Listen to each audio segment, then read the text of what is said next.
I'm very happy to have the full power of this stage today. When I woke up in the morning, I wanted to be Portuense. You know that there are always these rivalries between cities. Probably that's the same in your country. There is this heated rivalry between Madrid and Barcelona, between Paris and Marseille, between Berlin and Munich, and as well between Lisbon and Porto. Why did I want to be Portuense today? Because there was something unfolding in Lisbon today that went totally against the spirit of Porto. The government wanted to approve a very liberal labor market reform that was about to weaken collective bargaining, increasing labor market flexibility, reducing worker protections, etc. José Luis Carneiro, the General Secretary of the Socialist Party today, he said he would vote against it. He voted against it, and as you all might have heard, the labor law did not go through. And now maybe one could say that this is because, as well, obviously, Chega, the right-winged nationalist party, did not vote for them, but I would create the narrative a bit the other way around. The Partido Socialista and as well all the social partners, the sindicatos, the labor unions, we all made quite some pressure on the street. And I think that Chega was simply afraid. They were simply afraid about the socialist narrative, simply afraid about the idea that we are the ones who are defending the social rights, we are the ones who defend the workers, and I think that this is a very good moment to talk now about not only the Porto spirit, but as well about the question how we can improve that what we have been talked in Porto in 2021, because actually, let's be honest, the scandal about this labor market reform and about the development is that it could have happened without consequences. So governments are apparently able to start reforms that are against the Porto spirit. And unfortunately, we do not have a lot of instruments at the moment to stop these contra-reforms against the Porto spirit. And this is why we are here. We want to talk about how to make them better, what has happened the last basically 5 years, and how we will make the targets concreter and better for the next 5 years. But before we start with our great panel, I would like to listen with you together to a video message from Gabriele Bischoff. She's vice chair of the S&D group, as you all know, vice chair of the Committee of Constitutional Affairs, member of the European Parliament since 2019, and she was head of the European Policy Department at DGB. Gabriele Bischoff, the floor is yours. Dear friends, dear colleagues, dear progressives in Porto, who have loved to be there with you, but you ask me, what will we be able to tell Europe's workers in 10 years' time? This is a question at the heart of the discussion you are doing the next 2 days. Let me begin by remembering what a groundbreaking achievement the European Pillar of Social Rights really was. In 2017, in an environment that was anything but friendly to social ambition, Jean-Claude Juncker, and in this parliament with Maria Joao Rodriguez as our rapporteur, managed to put social rights back at the very center of the European project. Thank you very, very much, Maria. And in a difficult political environment, they created something important. A common European language for dignity at work, social protection, equal opportunities, and fair living conditions. And I also want to use this opportunity to thank Nicolas for his outstanding work in initiating the implementation of the pillar, moving from written principles to tangible rights. But today, the political atmosphere feels even heavier. Progressive forces are very few in the Council. And in the European Parliament, in the House of Democracy, majorities for social progress have become more fragile and sometimes, I have to say it, impossible. And the center-right of today is lacking leaders that uphold social progress and instead increasingly tend to align with the neoliberal views of the far right. Too often, social ambition is replaced by a very, very narrow understanding of competitiveness. So, let us look at some possible scenarios for the next years that are based on the Pillar of Social Rights. Let's start with the more downward scenario. The social pillar becomes a nice but faint memory. Europe speaks about competitiveness only And with this, they mean deregulation and attacks on workers' rights. Europe speaks about security, but means only defense. Europe speaks about transformation, but leaves workers, families and children to adapt alone. There's also a status quo path. We keep the pillar, we repeat the targets, we publish maybe another action plan, but do not really use it to change the realities of people. Rights remain on paper only. Poverty stagnates at best. Training does not reach those who need it most. Mobile workers still lose protection in subcontracting chains and across borders. But, friends, there's also a path towards social progress. And this is the one we must fight for, and this is the one we will fight for. The spirit of Porto will be brought back in the ongoing crucial debates about Europe's strategic future in the European Council and beyond. And Antonio Costa already did magic with the Porto Summit 5 years ago. Let's build on that. It becomes clear that European security is not only military security, that only a strong social Europe with cohesive societies and that provides social security and opportunities for everyone is a safe and secure Europe. Such a social Europe means quality jobs, affordable housing, care when you need it, that your travel rights with you when you cross a border, that your rights travel with you when you cross a border. A Europe that means that artificial intelligence is used while safeguarding the protection and fundamental rights of workers. A Europe that means that no child grows up in poverty without education, health care, appropriate nutrition or a decent home. And that is the positive promise we must offer, a promise of a future that will be better, countering the doomsaying extreme right with a bright and strong vision. Because, and I really know it's true, such a future is possible. We believe in it, we have to fight for it, we have to construct it step by step by step together. The European pillar of social rights does not need to be replaced, but it does need to deliver more strongly. That means an ambitious Quality Jobs Act with fair wages, the right to disconnect, protection from algorithmic management and clear responsibility in subcontracting chains. It means a fair labour mobility package with teeth, because free movement must never mean free exploitation. It means social investment in the next EU budget, in skills, housing, care, public services, cohesion and the fight against child poverty. And it means social dialogue, because transitions are more democratic, more stable and more successful when workers also have a say and when we have collective agreements. In 2017, the Parliament, the Council and the Commission solemnly proclaimed the European Pillar of Social Rights. And now we need to take that word seriously, solemnly. A solemn proclamation cannot become a footnote. It must become and it must stay a responsibility. So, in 10 years, I hope we can tell Europe's workers this. We did not let change happen to you. We shaped it, you shaped it. And on the basis of a solid social pillar 2.0, we have created together a better future in a stronger and more social Europe. That should be our ambition for the next 10 years of the European Pillar of Social Rights. I know you will be working on new ideas and I'm looking forward to discuss them with you, because we deliver for the many, not for the privileged. Thank you very much. I wish you great deliberations, great debates, and I'm looking forward to hear from you, your ideas and proposals.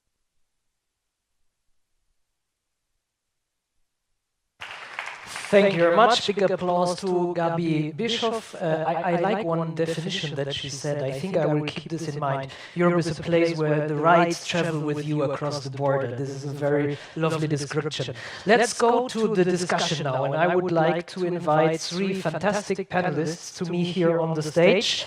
Estelle Koolmans, Maria Helena André, and José Antonio Vieira Silva. Welcome.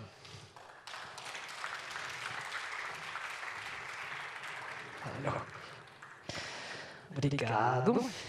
Bem-vindo aqui. Well, thank you very have much. to maybe put some cables on your I believe ears. that you you need still some have to microphones have so some that not only your rights, but as well your voice travels over the border and everyone here can hear you nicely. I will start with the introduction. I have a question for each of you, and then we will obviously be able to discuss among each other and as well with the audience. But first of all, I have to look at the long list of functions that these very important and exceptional panelists have. Estelle Koelman, member of the European Parliament from Belgium, coordinator of the S&D group of the Employment and Social Affairs Committee, and former General Secretary of the Belgian Trade Union Federation, FGTB. You bring the voice of the European Parliament and the legislative perspective on social rights to us. Thank you for being here, Estelle. Maria Helena Andre, 12 years at the helm of the ILO's Bureau for Workers' Activities, former Deputy General Secretary of the ETUC, the European Trade Union Confederation, former Minister for Labour, Solidarity and Social Security. Maria Helena represents the voice of the workers and the trade unions today across Europe, and I'm sure that we will get some very important input from you as well. Thank you for being with us, Maria Helena Andre. And José Antonio Vieira da Silva, former as well Minister of Labour, Solidarity and Social Security in 2 Portuguese governments under Costa and under Socrates. He was the special advisor, the special reporter, the organizer of the Portuguese group during Porto 2021, as well the advisor to the Commissioner for Jobs and Social Rights, Nicolas Schmidt. He understands both the Portuguese reality and the European debate. We're very happy to have you here aboard as well, José Antonio Vieira da Silva. So we have here 3 different people, one promise, one the same problem. What promise does Porto 2021 give us 5 years later? And more importantly, how do we make sure that government cannot ignore Porto? This being said, Estelle, the first question is to you.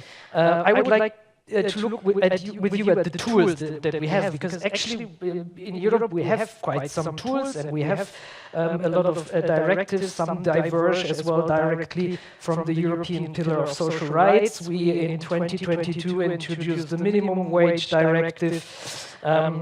We as well have, for example, the European Semester monitoring the progress of the states in social issues, but I have a bit the feeling that we're having as well like a tiger without teeth. Because if, for example, the Minimum Wage Directive allows to some extent some national flexibility, and if some countries do even not implement it, or if, for example, the European Semester results in nice results and analyses, but then it ends there, what is it good for? So my question is for you, what is at the moment your battleground in the European Parliament? So thank you very much. It's really a pleasure to be with you today to talk about the future of our social Europe, to be short. So first, maybe I would like to come back a little bit on the context at European level at this moment, because we are 5 years after the Porto Summit and the first action plan implementation, European Pillar of Social Rights. You know maybe that in this action plan there is 3 targets for 2030 that we have to reach in 2030. It's quite tomorrow, but where are we with those targets? First target is about the level of employment. It's the 78% with also national targets.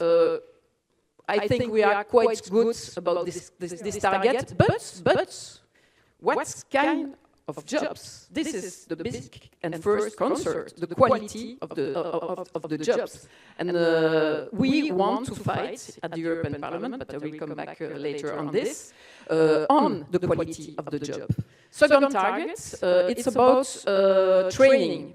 Normally, in 2030, 60% of the workers, people between 25 and 60, normally should have the right to training. Where are we at this moment? We are at 40 instead of 60. So when I hear the Commission, they say, oh, it's quite good because it means that one worker on two every year has access to training. This is not the truth. This is really not the truth because we know that it's always the same workers who have access to training, but it's very important now, surely, because we face big transition, digital one, green one, the access to train should be a right for us. Third target is to take 15 million out of poverty and 5 million children. Where are we at this moment? Very, very far off the target. And what do the Commission? They have a new strategy, anti-poverty strategy, to eradicate the poverty. Great, and not in 2030, but in 2050. And when I say, so 2050, it's good, but I don't know you, but in 2050, I will be 80. So we are not delivered at the moment, and this anti-poverty strategy, and I will come back later on this, will be without funding and social funding. The next European budget is clearly not going in the direction of social funding. So where are we going on this? So how to fight against poverty without funding? This is the first point about the context. So we really need a new action plan. And normally in the working program of the Commission, it's announced a new action plan.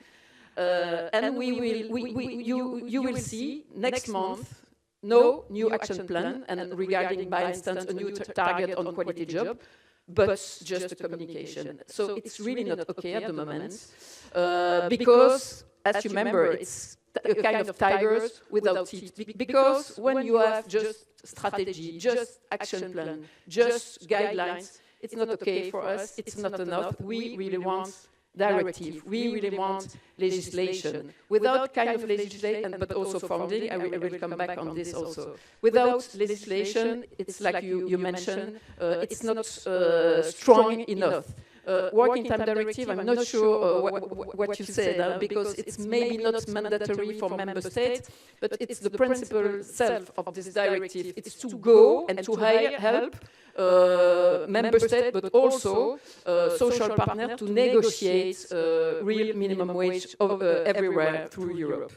But what is about the context also, and Gabi mentioned this in her introduction, is that we are at the moment where the only compass now is competitiveness and the Draghi Report. But quite a bad interpretation of the Draghi Report, because if you really read closely the Draghi Report, it makes 800 times mention of investment innovation, and just 20 times mention of simplification. But the interpretation of this Draghi Report regarding the Commission is not simplification, because everybody is against bureaucracy, but it's deregulation. So we are not in the situation where even some social, very important directives are clearly under attack. And the first one, which is under attack at the moment, is the Working Time Directive, the one who prevents to work more than 4 hours a week. This one is really under attack of the EPP, but also from the Business Federation, because the lobbying of the Business Federation also at the European level is very strong for deregulation and no new regulation. So at the moment, also, when you are looking at the mission letter of our Commissioner, Roxana Mizatu, there is no new regulation to protect the worker facing new risks and new challenges. If you look at the mission letter of our former commissioner, how many regulation was in your mission letter? At least some of them: minimum wage, pay transparency, so and voilà, platform workers. So this is also the big risk. So it means the big risk in the context now is deregulation with the support of the Business Federation and with the support of the far right in the parliament, because we see more and more a coalition between EPP and the far right voting for this agenda of deregulation. So, and the next one is also the next budget of Europe. We are really working hard on this. And but the problem is if you are looking at this MFF, a multi-annual financial framework, there will be, and for the first time since the Rome Treaty, no ESF, so it means European Social Fund anymore. No guarantee, no dedicated line, a kind of security of 40%. But if you are looking at the numbers, it's quite clear. It will be less, between 50 and 60% for the ESF. So how can we build social policy in Europe without new regulation, without funding? This is the big challenge at the moment, and that's what we are fighting for, but it will be also maybe at some point for the second question. That's indeed the case. If I have the microphone. Well, thank you very much, Estelle, for this first sum up and for this first roundup. There is a tiger with teeth sitting definitely here on stage, Estelle, if I may say that. But before I ask you the second question, I would like to go to Helena André, because that left me a little bit desilusionado. Eu vou falar agora em português, porque os nossos portugueses, obviamente, também. I'm now going to speak in Portuguese, because the Portuguese can also speak in Portuguese. So, if we are in this situation where we have some of the EU tools which are tigers without teeth, as it was mentioned about Parliament, who is the person or institution that can defend Porto 2030? Because apparently it's not going to be the EU institution, so we need more than that. Well, that is a very interesting issue regarding what we have to say.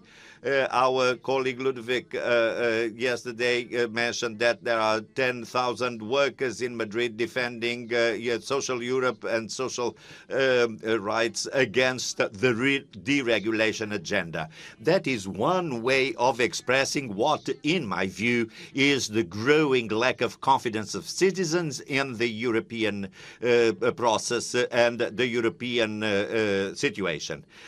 All through this morning, we have been a bit, we shied off a bit of discussing directly this topic.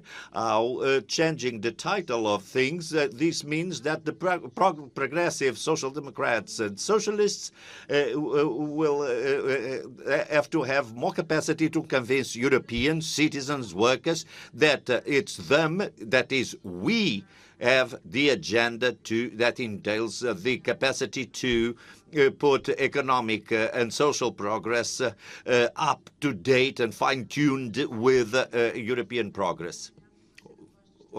So you said that I'm going to be the voice of workers. Well, I was that many years ago. And sometimes when I listen to these debates that we listen to now, I get transported back to the 1990s at the European level on behalf of competitiveness, deregulation, and so on and so forth. Nothing is new. It's just a new cycle in Europe that takes us back to the squared circle. And when that had nothing to do with when we had Jacques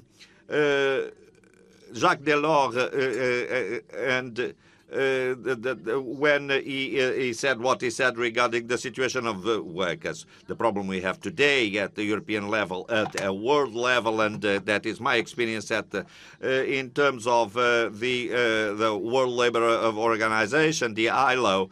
So what we see is that we have very, very few Jacques Delors.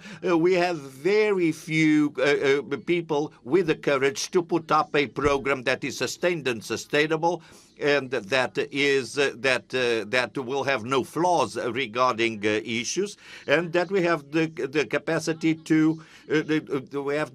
not to forget that we cannot go forward, we cannot move forward if we don't have citizens with us. Of course, that cannot be the role of trade unions alone. It is also the role of political parties, of governments, of institutions. So to have to renew this confidence in institutions, that's crucial. We understand very well that the current leadership at EU level is not actually giving us the room to rebuild this trust anyway. But today we've also discussed the lack of political ambition. This comes with policies. So maybe we have to think of building up a set of policies that will respond to people's needs. We talk a lot about AI a lot. We talked about green transition, fair transition.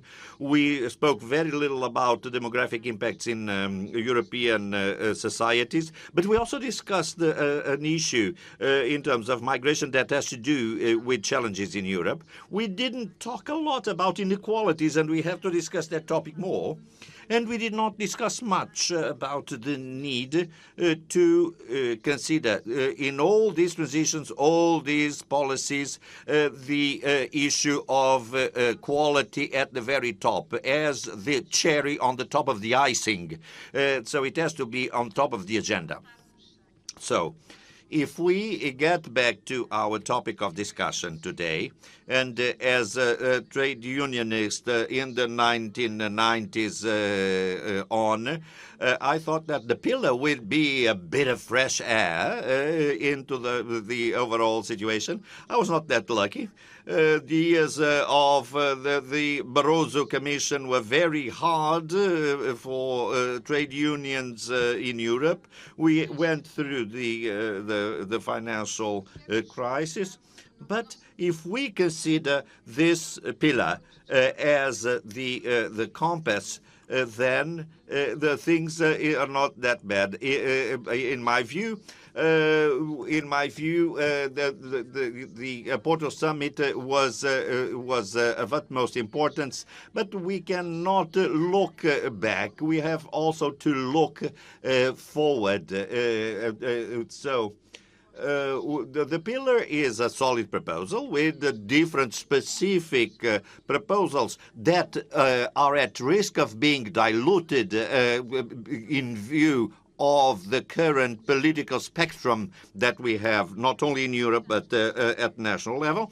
But as I was saying, we have to have the capacity to influence the implementation of that agenda with the proposals from the Social Democrats, the Progressive, based also on the European trade unions, who obviously have a seat around table, so as to be able to influence these policies. This is crucial. Also important is the capacity to actually relate with other institutions in Europe. But is that sufficient? No, not really.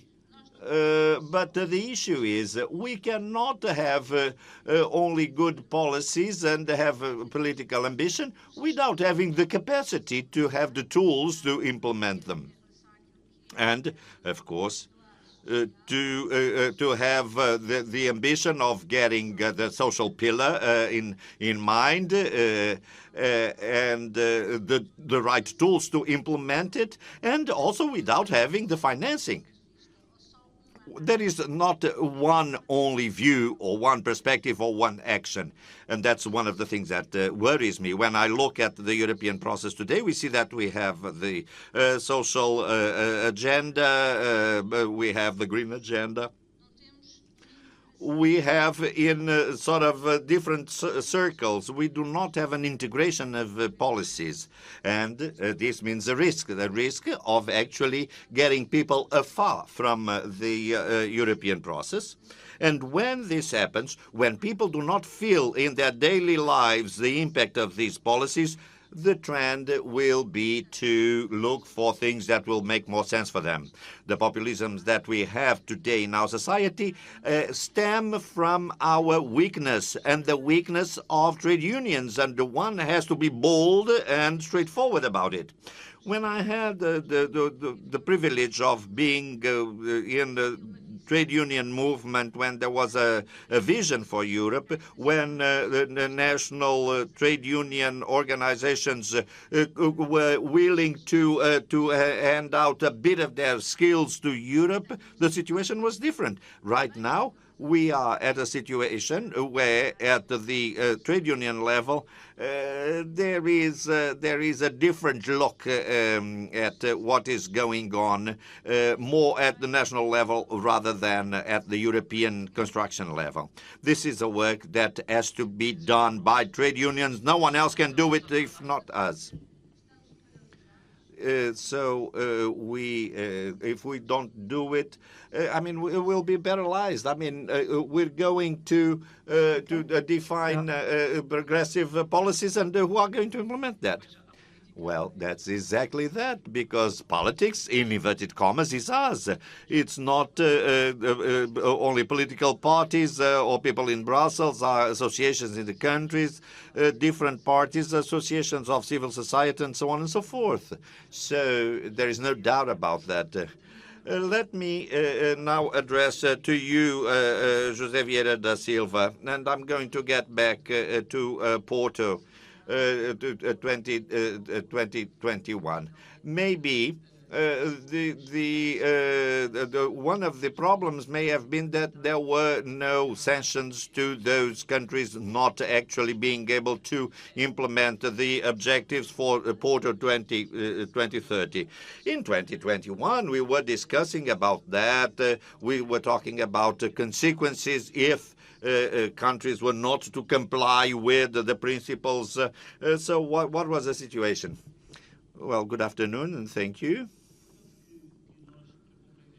I believe that in order to understand what Porto 2021 was, we need to understand the reasons and the underlying causes to the success that was undeniably the summit in Porto. Let me just adjust the microphone. The speaker says. So, there were three main reasons why the summit was a success, and I'm not going to list them by order. But the first had to do with the fact that the initiative at the European Commission be very clear about strengthening the social dimension. We have, here the representative that represented the progressive family in Europe, who had the capacity to actually create the Popular Action Plan, which contained specific targets, besides, of course, clearly stating the principles of the pillar. The second action was that it was possible to align or to reach an alignment between the main political European families. I believe that was the last time that this alignment was actually materialized.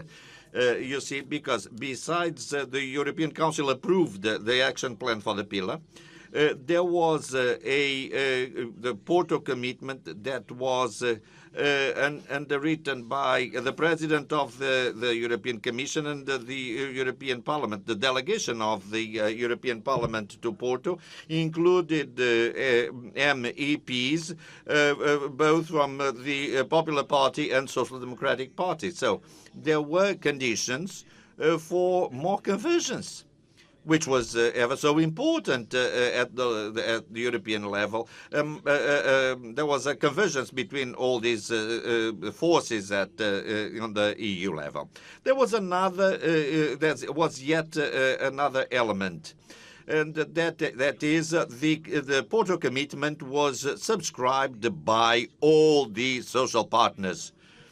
So we're talking about employers, trade unions, social platform, and of course European institutions. These three conditions enabled the definition of targets, of paths, or a roadmap to create a enlarged or broad commitment. We all understand how difficult to fix or to establish sanctions to less correct behavior, I would say, when we have very clear obligations at financial level or whatever. But we know that it's not always easy to apply such sanctions.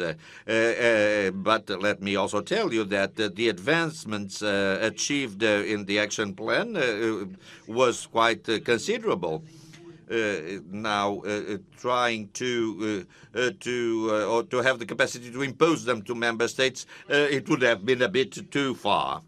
It would be a bit too much. Of course, the European semester has such conditions, and I personally have always believed that Europe can advance more, and as Maria Helena would say, the advance is more when different areas are aligned. When we merge everything together with the Barroso Commission in the summit, the Lisbon summit, then there was a devaluation, I would say.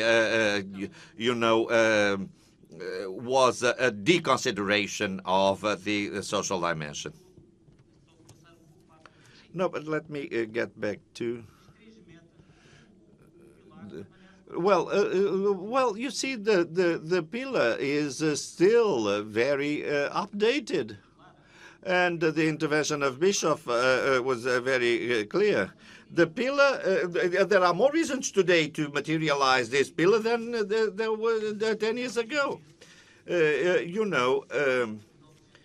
Sometimes European Commission sort of leaps over some objectives without actually following the line they should, because sometimes when it comes from overcoming poverty to eradicating that in 2050 has no meaning.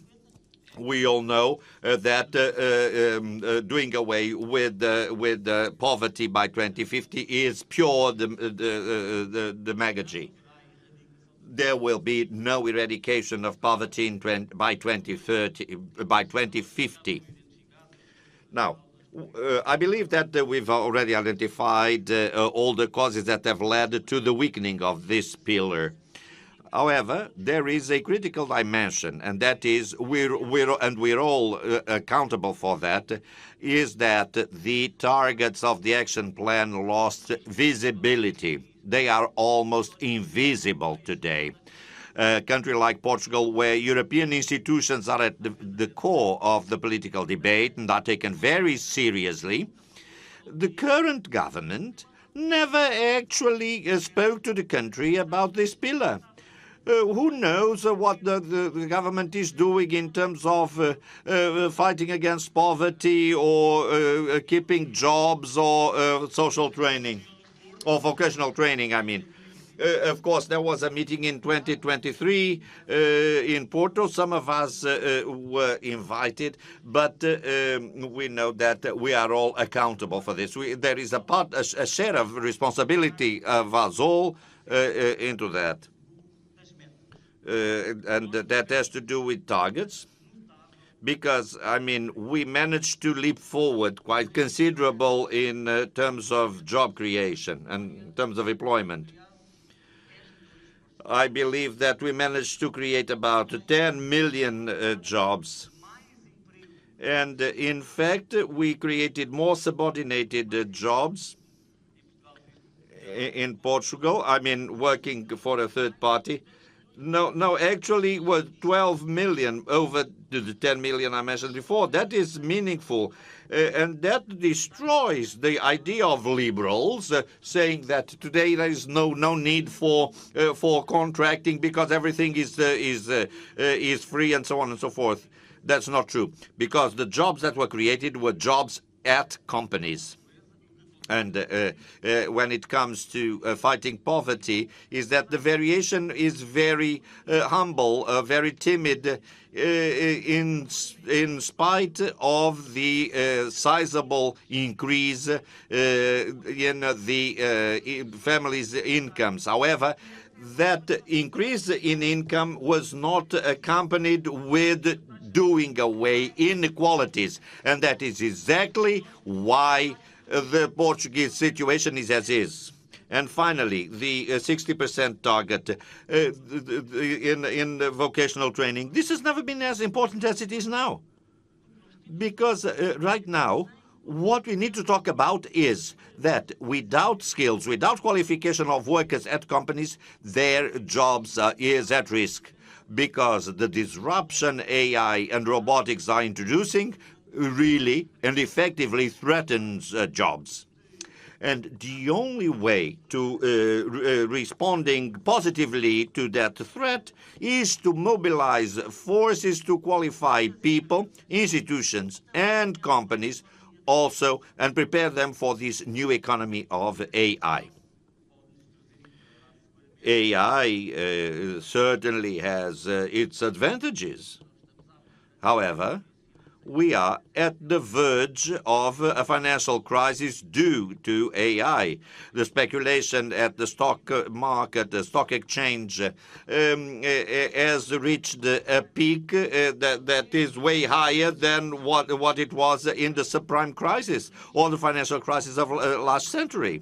Or there is still a crisis of the bursting of the bubble. Interest in Europe, investments in Europe are guided by AI. These are offered by the American oligarchy, and we do not pay for that. Who is paying these huge costs of AI? Is stock exchange exploitation, because because they cannot pay the costs, they go and get the funding from the financial market. This is a huge risk, because, as we all know, the day after is going to be very hard. And that is when AI is going to be at the service of less companies. But what does it mean? And we're going to open the debate. So all this means that we need to add further targets to Porto, or what? What do you think? What do you think is the idea, José Oliveira da Silva? We are, we're working cordless. Well, I believe that we should revisit the targets. However, their very nature is correct. More jobs, better jobs. We can get deeper on that. More combat against inequalities. Because fighting poverty is just a part of it. European citizens will not gain if we keep silent in view of the degrading show of wealth accumulation in the hands of a few. Because this goes way beyond whatever happened to date in human history. And we cannot go forward if we do not reorient the qualification of people.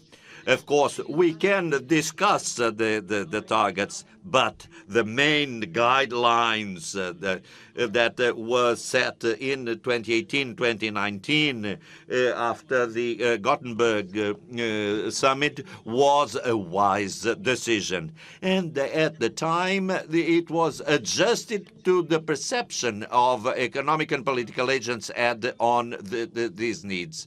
Which, of course, were different in terms of nature, but are somewhat similar in terms of their relevance. We still need to defend jobs. We still need to fight against inequalities to qualify people. So the targets are correct. So the question is to revisit them, but not to add any I have one more question because, well, first of all, I want to open the floor to all of you because we have little time. I didn't want to interrupt as well these very beautiful statements that we heard here, but I'm sure that you have questions. Estelle, I have one more question for you because you were a bit underlining somehow and as well obviously criticizing the European Commission kindly.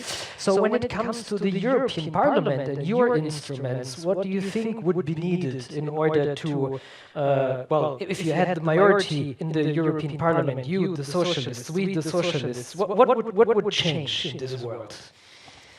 So I think that's, I will repeat what's already said by Gabi and by my colleague here. We don't have to reinvent the 20 principle of the European Pillar of Social Rights. But, and maybe we have to put target for the 20 principle, not to forget some of them, not to have just 3 targets. Okay, and by instance, if you are looking at the first action plan, it was clear. There is also clear engagement for some of those principles. And by instance, new directive, minimum wage, platform worker. So we need the same commitment. So first, we need new regulation, and maybe I will come back. We have to have a kind of actualization of the principle. By instance, we have now big challenge and new challenge. What are we working on? In my committee, Ample, we want a new range of other directives. Which one? First, a directive on AI at the workplace and a better framework for algorithmic management. So, to be very simple, we want the same for every worker. That's what Nicolas achieved to make for the platform worker, to protect them against algorithmic management. Second one, we want a just transition directive. Ludovic was there, but we work on this, and we have the first report. What does it mean, just transition directive? We want a right to train, not 60%, but right to train for every worker. And because that's what you mentioned, we have a big challenge facing now the big transition, and I mentioned 2 big transitions, the digital one, because it's more than necessary than ever to have good training for workers, long life training also for the workers regarding this transition, but also the green transition, because we will need also new qualification, but also the necessary reindustrialization of Europe. We will need new skills on this. Third, we are also, and we also have a report, and we want also a directive, a dedicated directive on subcontracting, because now subcontracting is a kind of exploitation in some sector, construction sector. So we have also to have a kind of, at least, a joint responsibility, liability along the chain to protect the worker of exploitation. And I'm also working hard on this. We want a dedicated directive on psychosocial risk, because now the stress, burnout, harassment, pressure at work, and mental health problem at work is really a pandemic at European level. So we have also to protect workers. So we want dedicated directive, but we also want dedicated funding at the European level. That was not my question. What are your instruments? European Social Fund. We also want money if we really want to fight child poverty, we want also money for the child guarantee. And as SND, we are fighting to have at least 20 million in the next European budget on this. We want good regulation, maybe new regulation. Social platform maybe already mentioned, but after the minimum wage directive, it would be maybe also time to have a minimum income directive, also to talk about retirement benefits. So we have to work on regulation, on funding, on gender equality. We have to invest also on this. This is one of the big principles, and we are going back on this, and surely with the attack now on the pay transparency directive. So we have to work on youth, we have to work on intergenerational, and maybe just to finish on this and to remind a little bit what Gabi said. It's good for competitiveness, to have better worker protection, to have better quality job, to have better gender equality is just good for competitiveness. This is also very important for our internal security, because we are talking at the European level about security and external security, but our international security is also this and the social cohesion, and this is also to avoid that people turn to the far right and vote to the far right and the populists, and it was so. And maybe the last word, this is our responsibility, and this is our work as politicians, as trade union, and to mobilize and to work together on this. So I think on this we are all very clear. Thank you very much that the social cohesion strengthens not only Europe but as well its competitiveness. Are there questions from the audience? I'm happy to open the floor. Please introduce yourself. Keep yourself short. Introduce yourself. Apresentem-se. Nome, instituição e uma pergunta rápida, por favor, para todos. Ok, obrigado. Eu sou uma anónima, jurista reformado. I am anonymous. I have a retired barrister. I worked at the European Commission for a program that no one recalls. That was back in 1987. In 95, the European Council decided it was no longer needed. That was the program Europe Against Cancer. There was an health movement involving the health ministries of all the member states. There was a consensus, a global consensus, getting the support of the American Cancer Society. That's true. But we managed to develop a fantastic program of education for health, for nutrition, preventing smoking. There was a proposal, a directive indeed, to fight against the advertising cigarettes and two other initiatives for like decreasing nicotine and tar. So we have now youth smoking other things, but back then. But that was a very good struggle. But I'm not going to talk about social because I've heard, and I'm a socialist. I believe I was born socialist with my father. But my question is the following. We are all socialists in the sense that society has to follow specific principles of human dignity. But we all know that since there is no longer exchange in goods, like I'll give you eggs, you give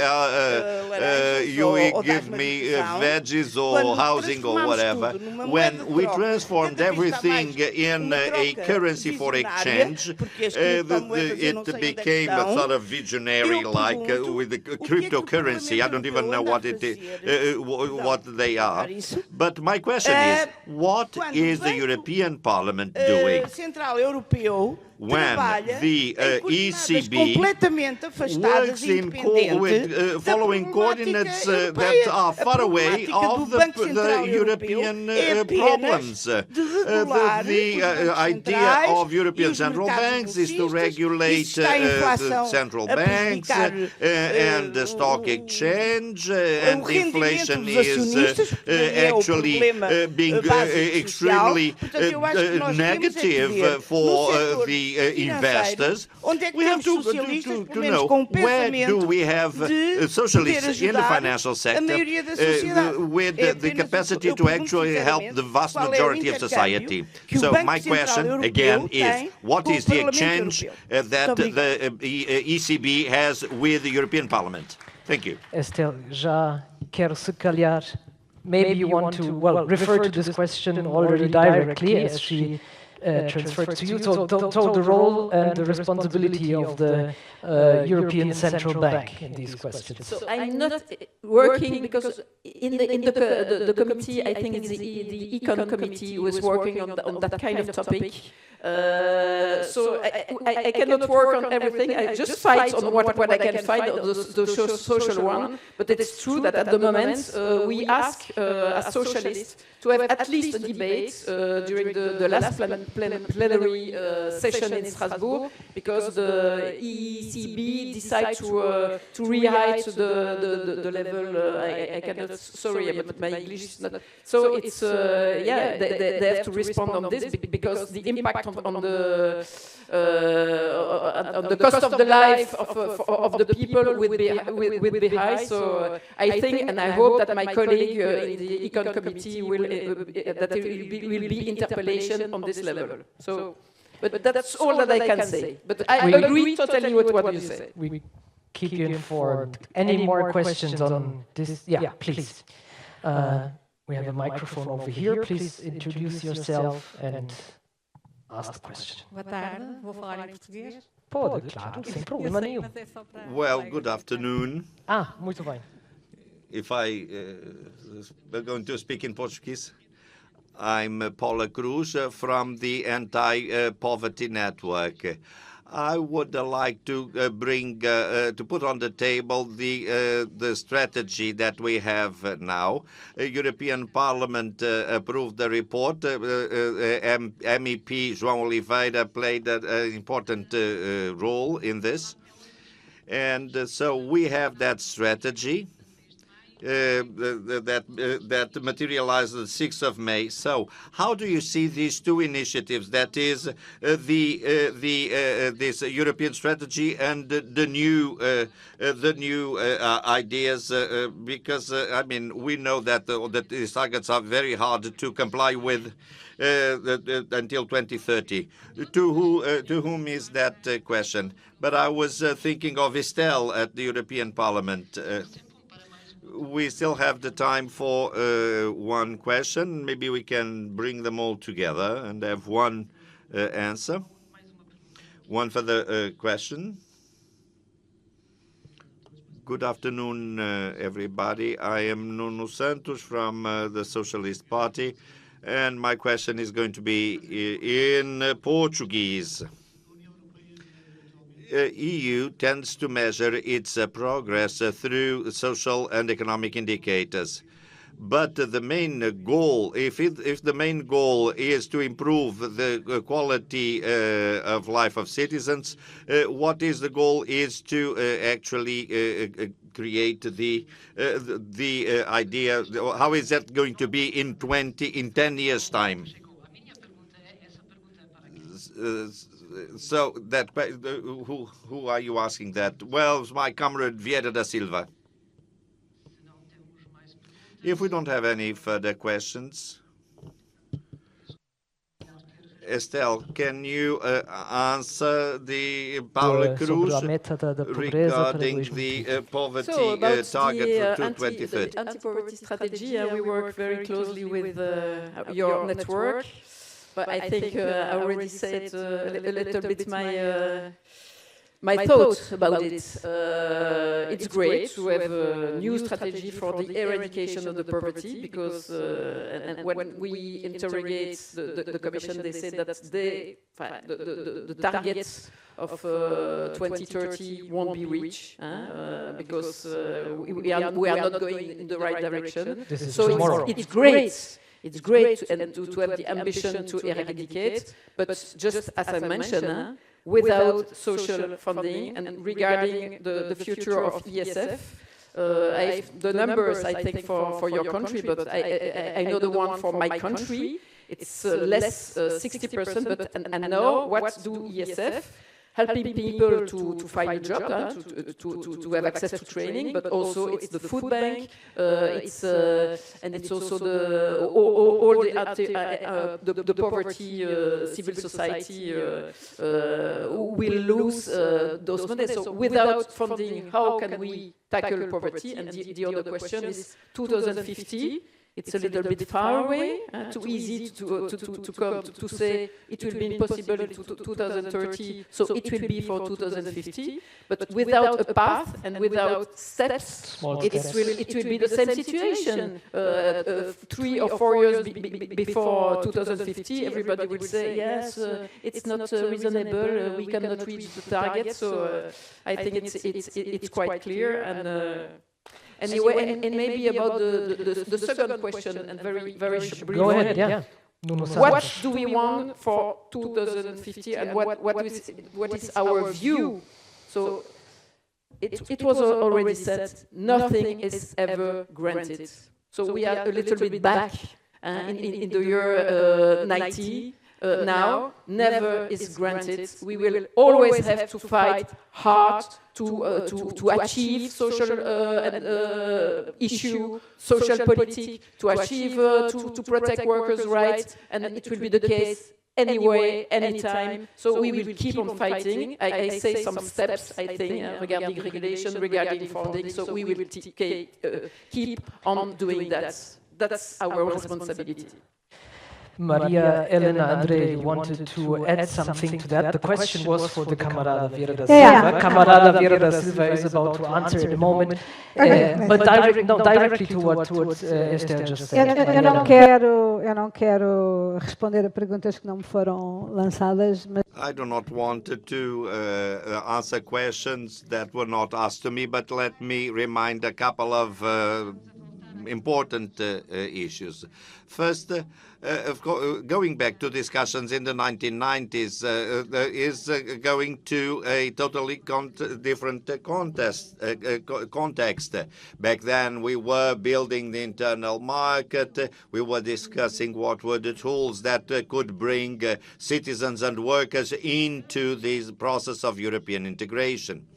That would lead us to the single currency and so on and so forth.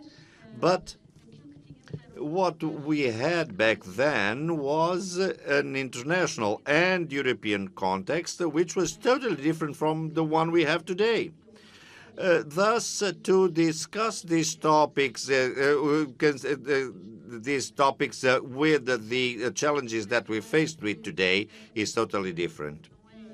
So what is at stake today, and let me tell José Antonio that I don't think it's bad to have parallel agendas at the EU level. My problem is that when we have, sometimes we have one agenda that overlaps all the others, and those are the agendas that we were talking about. It's perfect to have a anti-poverty strategy. It's wonderful to have the strategies we have in terms of the response to social pillars. But the issue is, where do we have the means for the implementation of this strategy, and to know whether they are at the same level or if one overlaps the other. The issue is that when we have systems that have to do with the strategies that were not very different from the one we had, and when we have a political program at the EU level and at the states level, is totally different today than what it was back then. So I'm worried more with the more encompassing policies rather than in the mess we're amidst. But, well, basically what we're talking about to have the topics and the policies that are more encompassing. That's one thing. Another thing is the way, the tools that we have to measure them. Well, right now, let me take the opportunity and use the word, the question that was asked to Vieira da Silva. And this is, and I'm going to close the debate. The question was the economic and social issues, and the critique by Nuno Santos. And in order to conclude this table, let me ask this question of Porto 2030 is up to you. Not to add more targets, but rather deepen the one we have. Well, the ambition of having an indicator that summarizes everything is an old ambition. I remember in the past there was a French president who created a committee of a wise team to actually establish that, but it seems that the results have did not get perpetuated because it's a very difficult task, in spite of the Wiseman committee. We created, there was a social scoreboard which was very good in terms of measuring issues regarding with different social problems. But I would say the following, risking to be polemic. If I could pick one, and all those silly questions that are asked in TV summer programs, I would choose employment, with a demanding approach of what employment means in society. But to value employment today is even more important than it was in the past, because what we're witnessing is the hardening of an idea that there will be a few that are going to work, and all the rest will live on a basic income. That's what Musk and many others argue. This is a dystopic view.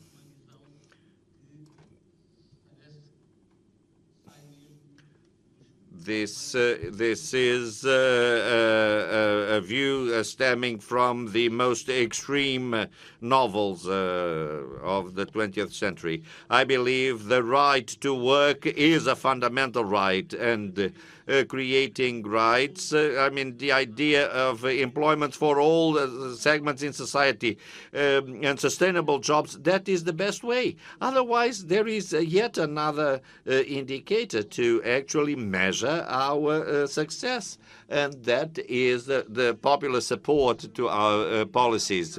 If the European population continues to support the European integration policy, we are on the good path. I know what I'm going to say now will not be most welcomed by you, but let me tell you that we cannot abandon the ambition of building solid majorities in Europe, because there is no political family in the EU which can be the majority for all effects, for all purposes. In a community of 27 countries with different backgrounds and social contexts, we always have to have commitments. However, the battle now is to show how the commitment between the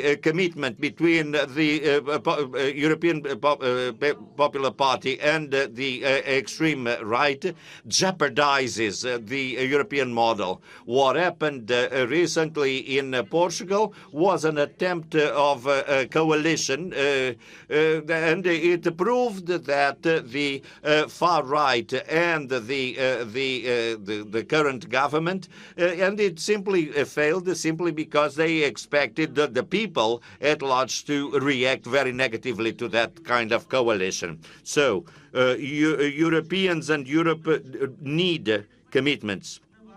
But such commitments will have to be grounded on the heritage that we have of social Europe, a competitive Europe, of course, but necessarily the social Europe. And that's exactly why we're here. I'm not implying that for another decade of this pillar, our guidelines are enough. But what we may, at any rate, consider that with more jobs, less inequality, and more qualification, we are certainly in the right path. Well, social Europe is exactly what brings us together, and that's what we discuss with other continents. The idea that the state and society has some responsibility in the major risks of life. I mean, unemployment, disease, whatever. Well, unfortunately, we are running out of time, and we have members of non-Portuguese parliaments who have to catch their flights, and we're still going to close this conference. Let me summarize this, and you may confirm or contradict me. So when we talk about Porto 2030, but to find more binding enforcement mechanism as well in society, and maybe redefine or specialize the targets that we already have. Yeah, more or less, we agree. It can go together. Yeah. Thank you very much. It was a pleasure to have you here aboard.